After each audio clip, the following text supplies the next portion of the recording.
Mahfud MD sebut TGIPF tidak bisa paksa Ketua Umum PSSI Iwan Bule mundur. Meski Tim Gabungan Independen Pencari Fakta atau TGIPF Kanjuruhan sudah mengutarakan PSSI harus bertanggung jawab, namun mereka tetap tidak bisa menghentikan Ketua Umum PSSI Iwan Bule. Ketua TGIPF yang juga Menko Polhukam Mahfud MD mengutarakan bahwa pihak TGIPF hanya bisa memberikan temuan dan rekomendasi kepada Presiden atas insiden tragedi Kanjuruhan yang menewaskan 132 supporter sepak bola dan aparat polisi. Sementara kata Mahfud MD, untuk pemberhentian kepengurusan PSSI sepenuhnya hanya bisa dilakukan oleh Asosiasi Sepak Bola Indonesia tersebut.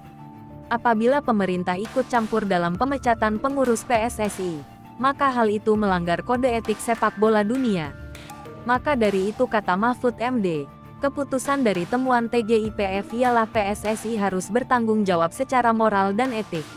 Di mana, apabila pengurus PSSI masih memiliki moral dan etik maka langkah mundur dari organisasi tersebut bisa menjadi bentuk dari tanggung jawab.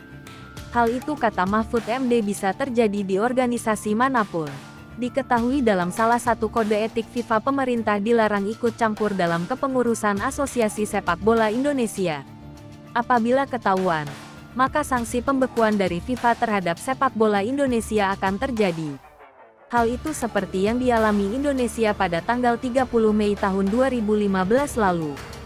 Saat itu, Kemenpora membekukan PSSI karena dualisme di dalamnya. Akibatnya FIFA mencabut keanggotaan PSSI selaku Federasi Sepak Bola Indonesia. Lalu, FIFA melarang timnas maupun klub Indonesia mengikuti kompetisi internasional di bawah naungan FIFA dan AFC.